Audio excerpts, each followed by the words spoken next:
Right guys, today I'm going to show you every tool you need for tiling. No fancy extras, just the must-haves that will get you through any tiling project, giving my professional tips and tricks along the way. Let's jump into it. First up, tools for setting out and marking. A decent tape measure doesn't need much introduction. You'll be using this for setting out walls and marking tiles. I find a 5 meter tape is usually a good size. For marking walls and tiles, my secret weapon, believe it or not, is kids' colouring pens. They're cheap, washable, bright, and they don't stain tiles most of the time. My top tip is to always test on a spare tile first to make sure it wipes off. For natural stone or unglazed tiles, that's when you want a pencil. Something like this BW automatic pencil is great. It's got a sharpener and spare lead so it lasts ages. And while we're talking about marking tiles, a speed square is brilliant. For straight cuts, holes or herringbone 45-degree angles, it saves loads of time. Also a tip is to use it for window reveals and niches to make sure the tiles are square.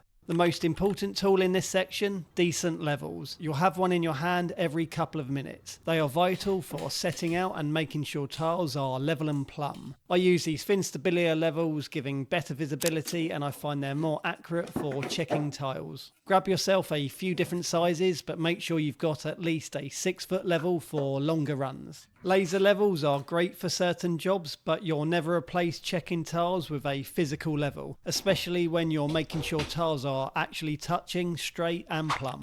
And other handy bits to have is a knife and scissors for opening bags, trimming tape, cutting membranes, etc. And just to note, I'll list all of these tools in the description for later reference. Cool, next up, cutting tools. Now, a manual tile cutter. This is generally the most expensive tool you'll need, especially if you go for a decent one, but it saves you so much time and mess, and you'll get a cleaner, more professional finish. This one's a Sigma, you'll see me using it a lot. It will cut the vast majority of tiles you'll come across, and it's brilliant for herringbone and angle cuts. But hey, you can absolutely get away with a cheaper cutter if you're doing smaller ceramic tiles, and honestly, any cutter is better than no cutter. So get what fits your budget in this department. The alternative is cutting everything with an angle grinder. And yeah, you can do it, but it's messy, it's slower, and your edges won't be as clean. And that brings us on nicely to the angle grinder, the tool that can do pretty much everything. A proper tile cutter is still king for clean cuts, but for shapes and awkward cuts, you need one of these. With the right discs, you can cut almost anything, but the main reason you need a grinder is for L cuts, notches, pipe holes, and any cuts a manual cutter just can't do. Paired with a metal cutting disc, you can also cut your tile trim, so it's an absolute must-have. The one I recommend is this Bosch GWS 7115. I've got a full video on it. It's lightweight, easy to control, and it's got plenty of power for tiling. Grinders are relatively cheap. This one's around £70, which is a bargain. And really, cutting is where most beginners get stuck, but between a manual cutter and a grinder, you can handle basically any cut.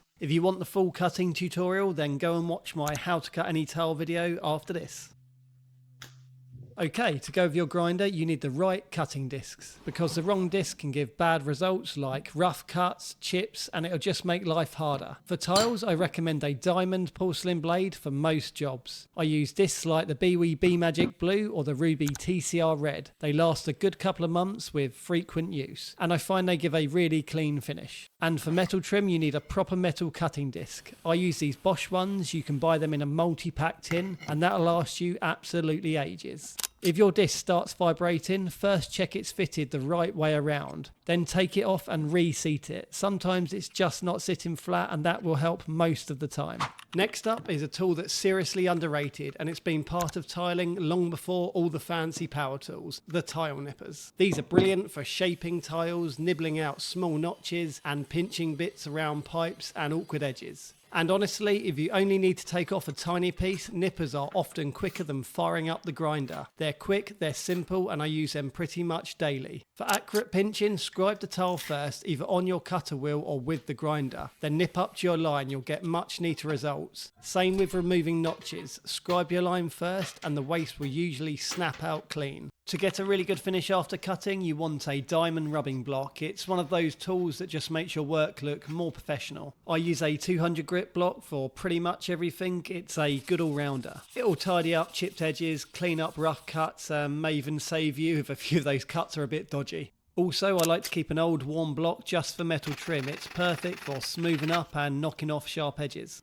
And the last cutting tool you want is diamond hole cutters. These screw straight onto most angle grinders. They come in loads of sizes and they're a must-have these days with all the pipe work, fittings and cleaner finishes people expect. I use ones from Biwi and Bosch, and price-wise you're looking at roughly £1 per millimetre depending on brand and size. You can get diamond hole saws for drills and they do work, but for speed and control I'd always go for grinder mounted ones. They are hard to beat. Using a bit of water while cutting or some cooling wax and you'll massively extend the life of the diamond bit. And don't just hold it dead still, keep it moving in small circles, a gentle motion. It helps the cut and also extends the cutter's life. Great, now the tools you need for installing tiles. First up, buckets. You're going to need some buckets for water and mixing adhesive. I'd say a minimum of 2, one clean water bucket and one mixing bucket. Branded buckets like these will often have measuring marks up the side, which is great for getting the correct mix. For bigger jobs and floors, I like mixing in bigger buckets or a tub. These Ruby Flex tubs here are awesome. They clean out well and they don't split like standard Gorilla tubs. Next up, a mixing paddle. To mix adhesive properly, you want a whisk. It gets you a consistent mix with no dry pockets and it just makes the adhesive work the way it should. These are relatively cheap these days. Any decent paddle will do. I use this 1200 watt Biwi mixer, variable speed, easy to control, and it's been solid for me. For small mixes you could get away with a drill and a paddle, but once you're mixing proper amounts, a drill struggles. It bogs down and you don't get the mix as nice. Next, a bucket trowel or bucket scoop. This is just for getting the adhesive out of the bucket and onto your notch trowel or straight onto the floor. Either one works great, it's basically personal preference. If you can, go for a square-ended bucket trowel. It's brilliant for scraping the bucket clean and for cleaning excess adhesive off tiles and edges. For spreading adhesive, you need notch trowels. The notch size controls how much adhesive you're putting down, so it's good to have a few sizes. Smaller tiles generally use a smaller notch and bigger format tiles need more. A correctly installed tile is all about bond and coverage, so having the right trowel really does matter.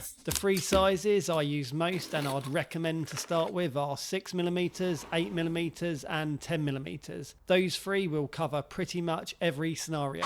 Between your tiles you're going to need spacers to set your grout joint. They come in loads of different shapes and sizes, crosses, T-shapes, horseshoes. Just pick which ones you prefer. Size wise I personally use 2mm where I can. It keeps it clean and tight but still gives you a bit of tolerance. Next up, wedges. These are often overlooked, but I use them as much as I use spacers. They're perfect for propping up tiles, holding a line, and keeping things where you want them while the adhesive sets, especially on walls when you're fighting gravity. I use these Sigma ones. I find they're the best. You can buy a big bag and it'll last you ages. A wedge is also brilliant for finishing grout lines. Run it along internal corners, along the top of trim, or at the ceiling line to get a really neat flush finish. Give it a go. Leveling clips have become way more common over the last 10 years, especially with the move towards large format tiles. They're not magic, but they'll help you get that flatter, smoother finish. They work by pulling neighbouring tiles into line to reduce slippage. You don't really need them on smaller tiles, but with bigger tiles and tiles that are slightly bowed, they can make a massive difference. They don't fix a bad substrate, but they help you fine-tune the finish. My favourites are these Biwi T-spin ones. They're reusable and you can replace the heads if needed. I prefer the spin style because you get more control and I find they're less faff and messy over a wedge system. I've got a full video on these if you want the full breakdown. A rubber mallet is handy for tapping tiles in and helping them bed into the adhesive without wrecking your hands and wrists and without damaging the tile. A scraper has loads of uses, scraping off little bumps of debris, cleaning adhesive off tile edges and even cleaning out grout joints if you need to. It's just a good tool to keep within reach. So you're going to be using a sponge a lot to wash your hands, tiles and tools. There are many different brands and some are more expensive than others. Tiling sponges compared to something like a car sponge are designed not to hold water. You'd always want the sponge wringed out as much as possible whether cleaning tiles or grouting. Here I have 2 sponges, an Ardex one which is like your Ferrari of sponges, and I generally use that for grouting only as it leaves a nicer finish, and then a cheaper one for hands and tools. Any tiling sponge will do, but generally the better the sponge the better the experience. If you've made it this far, when you're using this next tool you're in a happy place hopefully because all the tiling is done. A grout float, or squeegee as we call it, is what you use to push the grout into the joints. For cement based grout I'd recommend a rubber float like like this. This is a Marshalltown one, a bit more expensive, but it's nicer to use and it'll last. When grouting, try to work in diagonals to fill the joints and remove the excess. Do the same with clean washing for the best finish. So that is every tool I use day to day and what I'd recommend if you're doing a bit of tiling yourself. With this kit, you've got everything you need for pretty much any tile installation. Of course, there are loads of fancy tools out there that make life easier, but honestly, if you've got these, you are set. If you think I've missed anything important, especially for beginners, let me know in the comments. I'm sure people will find it helpful. And if you need any more tiling help, my channel is full of tutorials. I've got a new tile layout app for planning setouts and tile cuts, so check that out if you fancy it. All the info will be in the description. Take care guys, and I'll see you in the next one.